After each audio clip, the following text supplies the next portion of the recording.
गुरु जी के चरणों में सादर कोटि कोटि नमन और वंदना करते हैं। गुरु जी का लख लख शुक्राना करते हैं और गुरु जी से अरदास करते हैं कि गुरु जी सर्वत का भला करो, अपना हाथ सबके ऊपर हमेशा रखे रहना गुरु जी, सबका कल्याण करना।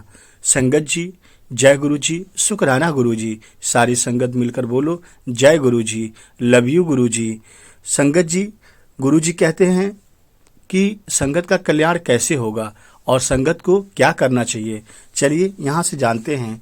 और संगत जी, आपसे निवेदन है इस सत्संग को पूरा सुने, अंत तक सुने, लास्ट तक सुने, तभी कल्याण होगा और आपको बातें समझ में आएंगी। और इस सत्संग को ध्यान से सुनिएगा।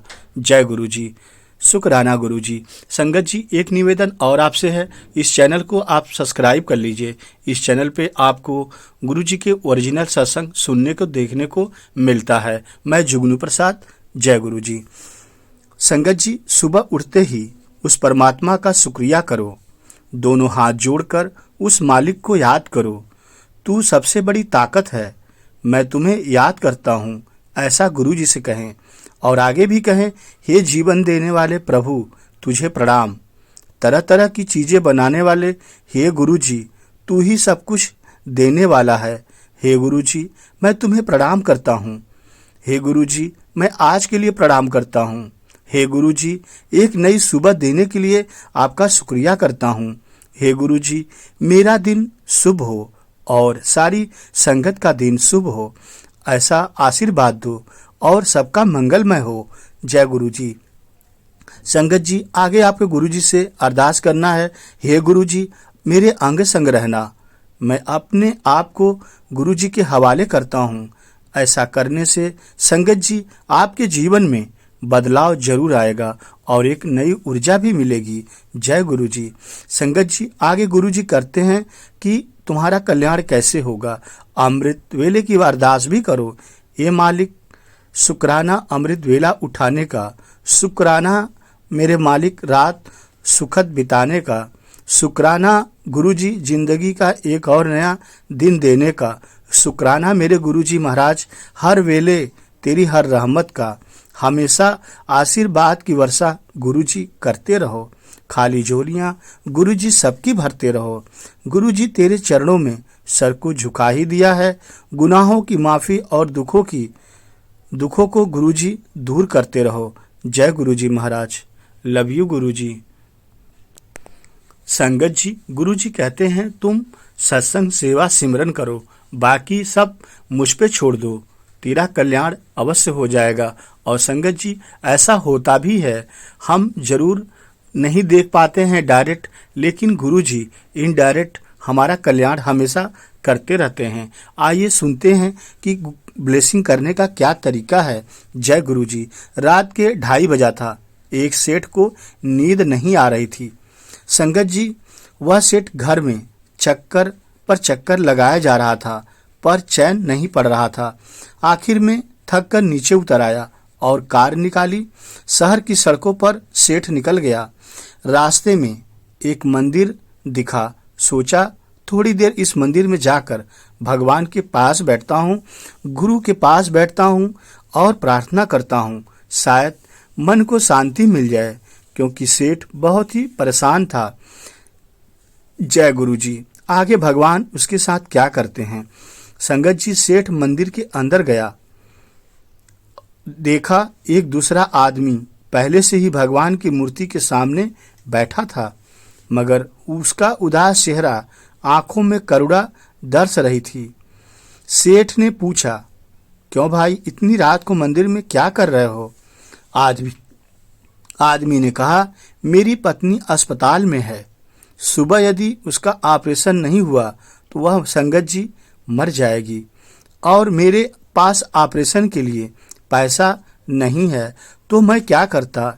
इसलिए मैं थक हार के सेठ जी इस मंदिर में आके बैठा हूँ, शायद मेरी मुराद गुरुजी भगवान सुन लें, उसके अलावा इस संसार में कौन सुनने वाला है। जब डॉक्टर बोलता है कि ये करो वो करो, तो हम तो मालिक के पास ही जाते हैं। और आज मैं अपने दरबार में आया हूँ, मालिक के सामने हाथ जोड़कर मालिक से विनती करता हूँ कि हे मालिक, मेरी अरदास सुन लो, मेरी पुकार सुन लो। मेरी पत्नी अस्पताल में है, मुझे पैसे का इंतजाम करा दो, कहीं से करा दो। अब तो भगवान सबकी सुनते हैं तो मेरी भी सुनेंगे, इसीलिए सेठ जी इस मंदिर में मैं आके बैठा हूँ, शायद मेरी मुश्किलें आसान हो जाएं। जय गुरु जी। संगत जी आगे सुनते हैं। संगत जी उसकी बात सुनकर सेठ ने जेब में जितने रुपए थे वह उस आदमी को दे दिए।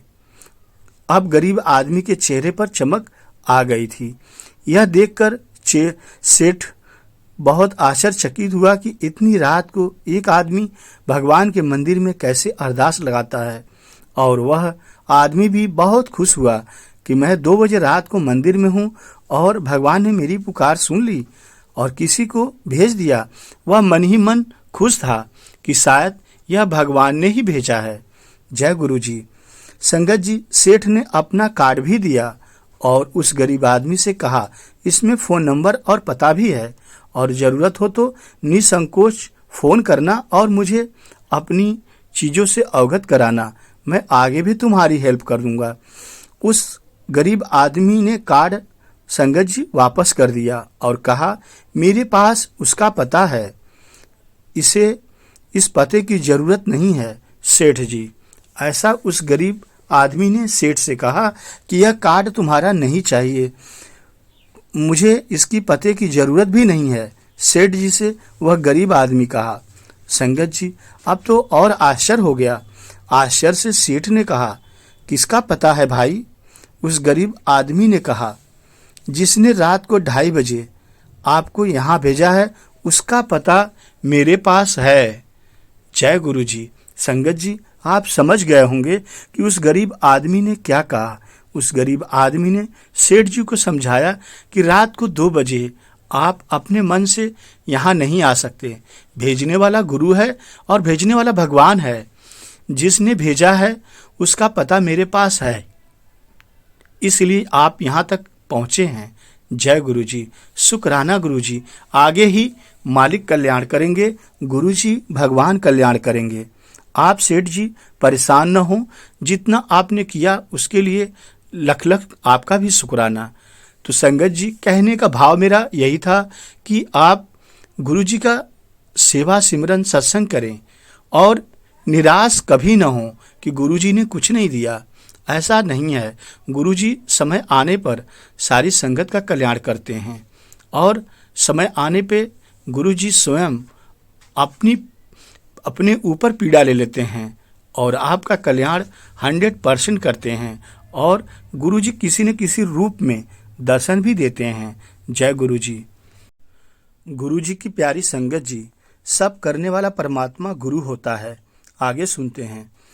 एक गृहस्थ भक्त अपनी जीविका का आधा भाग घर में 2 दिन के खर्च के लिए पत्नी को देकर अपने गुरुदेव जी के पास गया। 2 दिन बाद उसने अपने गुरुदेव को निवेदन किया कि अभी मुझे घर जाना है। मैं धर्मपत्नी को 2 दिन का ही खर्च देकर आया था। घर खर्च खत्म होने पर मेरी पत्नी व बच्चे कहाँ से खाएंगे? गुरुदेव ने बहुत समझाने पर भी वह नहीं रुका, तो उन्होंने उसे एक चिट्ठी लिखकर दी और कहा कि रास्ते में ये चिट्ठी मेरे एक भक्त को देते जाना। संगत जी वह चिट्ठी लेकर भक्त के पास गया। उस चिट्ठी में लिखा था कि जैसे ही मेरा यह भक्त तुम्हें ये खत दे, तुम उसको 2 साल के लिए मौन साधना की सुविधा वाली जगह में बंद कर देना। जय गुरु जी। संगत जी उस गुरु भक्त ने वैसा ही किया। वह गृहस्थी शिष्य 2 साल तक अंदर गुरु के बताए अनुसार नियमापूर्वक साधना करता रहा, परंतु कभी कभी इस सोच में भी पड़ जाता था कि मेरी पत्नी का क्या हुआ होगा, क्योंकि यहाँ तो मैं बंद हूँ। गुरुजी ने मुझे 2 साल के लिए बंद करवा दिया है। बहुत सोच भी रहा था कि बच्चों का क्या हुआ होगा। उधर उसकी पत्नी समझ गई कि शायद पतिदेव वापस अब नहीं लौटेंगे, तो उसने किसी के यहाँ खेती बाड़ी का काम भी शुरू कर दिया। खेती करते करते उसे हीरे जवाहरात का एक मटका मिला। जय गुरु जी। संगत जी, उसने ईमानदारी से वह मटका खेत के मालिक को दे दिया। उसकी ईमानदारी से खुश होकर खेत के मालिक ने उसके लिए एक अच्छा मकान बनवा दिया। वह आजीविका हेतु जमीन जायदाद भी दे दी। अब वह जमीन पर खेती करके खुशहाल जीवन व्यतीत करने लगी। और इधर जो उसका पति था, वह तो गुरुजी के आदेशानुसार शिष्यों ने 2 साल के लिए कैद करके बंद कर दिया था। और वह रात दिन फिर सत्संग, सेवा, सिमरन, भक्ति में ही लगा रहता था। संगत जी, जब वह शिष्य 2 साल बाद घर लौटा तो देखकर हैरान हो गया और मन ही मन गुरुदेव की करुणा कृपा के प्रति कृतज्ञता व्यक्त करने लगा कि सद्गुरु ने मुझे यहाँ अहंकार मुक्त कर दिया। सद्गुरु की कितनी कृपा है। इतनी बड़ी कृपा तो सद्गुरु की मैं नहीं जान सकता था। मैं तो 2 साल के लिए कैद भी था, फिर भी इतना बड़ा चमत्कार गुरुजी कैसे कर सकते हैं। संगत जी, मैं समझता था कि मैं नहीं कमा कर दूंगा तो मेरी पत्नी और बच्चों का क्या होगा। यह मेरी बहुत बड़ी भूल है कि हम सोचते हैं कि सब कुछ हम करते हैं, जबकि ऐसा नहीं है। करने वाला तो सब परमात्मा है, लेकिन झूठे अहंकार के कारण मनुष्य समझता है कि करने वाला तो मैं हूँ। मनुष्य के अंदर मैं आ जाता है, जहाँ मैं आता है वहीं विनाश होता है। संगत जी, अपने गुरुदेव के पास वह पहुंचा और उनके चरणों में गिर पड़ा और गुरुदेव से कहने लगा। गुरुदेव ने उसे समझाते हुए कहा, बेटा, हर जीव का अपना अपना प्रारब्ध होता है और उसके अनुसार उसका जीवन यापन भी होता है। मैं भगवान के भजन में लग जाऊंगा तो मेरे घर वालों का क्या होगा, ऐसा कभी नहीं सोचना चाहिए। देने वाला परमात्मा है, वो सबको देता है। मैं सबका पालन पोषण करता हूँ, मेरे बाद उनका क्या होगा, यह अहंकार मात्र है। यह अपने मन से निकाल देना कि मैं अपने परिवार का पालन पोषण करता हूँ, अपने परिवार को चलाता हूँ, ऐसा कभी नहीं है। चलाने वाला परमात्मा है। यह अपने दिमाग से जितना जल्दी अहंकार हो निकाल देना चाहिए। जय गुरु जी। संगत जी, वास्तव में जिस परमात्मा ने यह शरीर दिया है, उसका भरण पोषण भी वही परमात्मा करता है। जय गुरु जी। संगत जी, प्रारब्ध पहले रच्यो पीछे भयो शरीर, तुलसी चिंता क्या करे, भजले तू रघुवीर।